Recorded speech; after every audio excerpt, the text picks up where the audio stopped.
are flying over Boston Common, in the heart of Boston, one of the oldest of America's great cities. Almost 300 years ago, this plot of land was sought by the Puritan settlers as a training field and common ground for the use of all, and Boston Common it has remained ever since. The lofty golden of the magnificent State House proudly crowns historic Beacon Hill.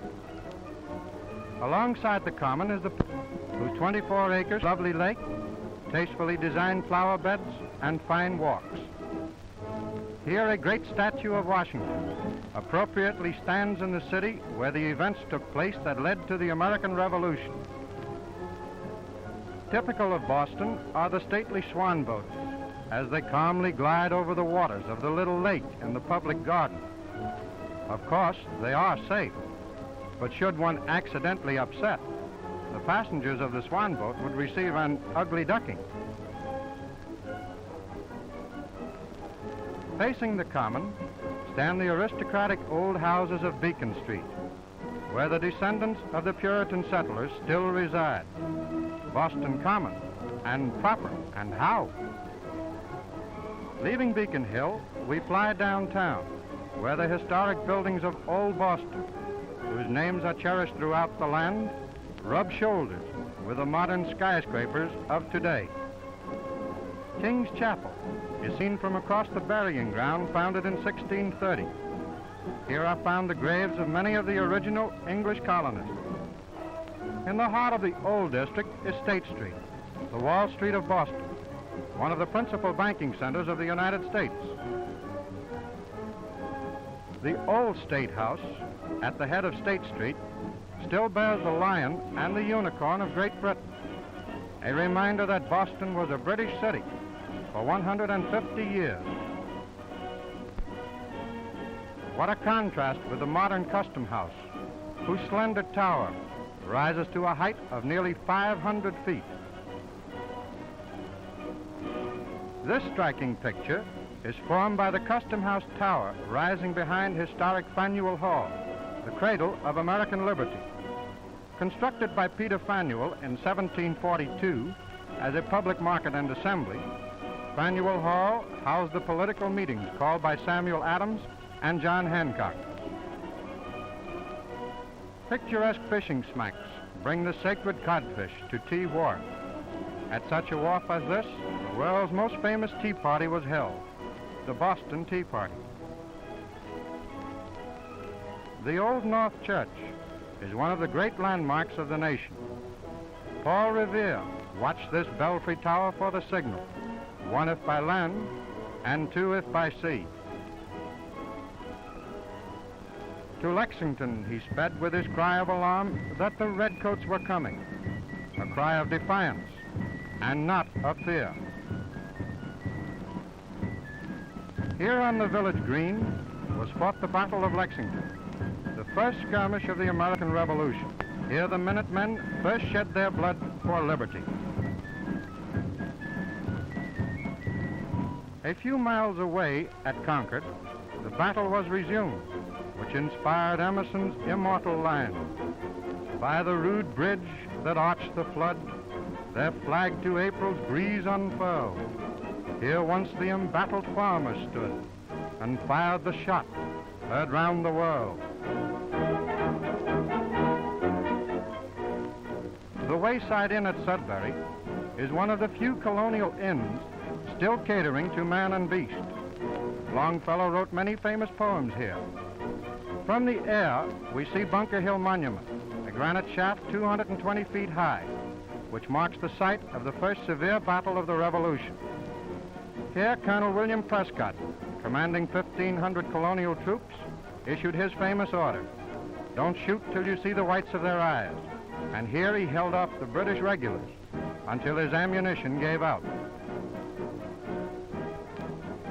But Boston is also a great modern city. As the shadow of our plane glides along Commonwealth Avenue, with the Charles River just beyond, we realize that the present has thrills that equal those of the past. Commonwealth Avenue 250 wide and 3 miles long, is one of the world's greatest thoroughfares. Once a part of the old Back Bay, the waters were filled in to produce this beautiful boulevard with its fine central parkway. Facing Copley Square stands the impressive public library, one of the largest and finest in the United States. At the other end of the square is Trinity Church, whose pulpit was once held by that great liberal, Phillips Brooks. From the air, we obtain a splendid view of Boston's chief architectural center. Not far away stands the Mother Church of the Christian Scientists, built by the devoted followers of Mary Baker Eddy, who, 50 years ago, founded a new religion in conservative Boston. Massachusetts Avenue, another great thoroughfare teeming with traffic, leads to the Charles River and Cambridge. From Harvard Bridge, crossing the river basin, is seen the magnificent building of the Massachusetts Institute of Technology. Commonly called Boston Tech, it is probably the best-known engineering school in America. In Cambridge stands the beautiful house where Henry Wadsworth Longfellow lived and wrote the poetry that is loved throughout the world. But Cambridge is most noted for Harvard University, the oldest institution of higher learning in the United States. From aloft, we view Fair Harvard on both banks of the Charles. When founded in 1636, it had 1 building, 9 students, and $2,000. Today it has several hundred buildings, a student body of 8,000, and an endowment of over $100 million. At one end of the historic yard stands Widener Library, a lasting memorial to one of Harvard's sons. Stately old elms, surrounded by dignified colonial buildings, form the yard proper of Harvard College, old with memories and traditions. 4 American presidents have studied here. Massachusetts Hall, built more than 200 years ago, is still in active service. During the War for Independence, colonial troops were quartered in its classrooms. Today, American youth studies the history of that war in those very rooms. John Harvard, seated in front of University Hall, proudly gazes over the great institution he founded.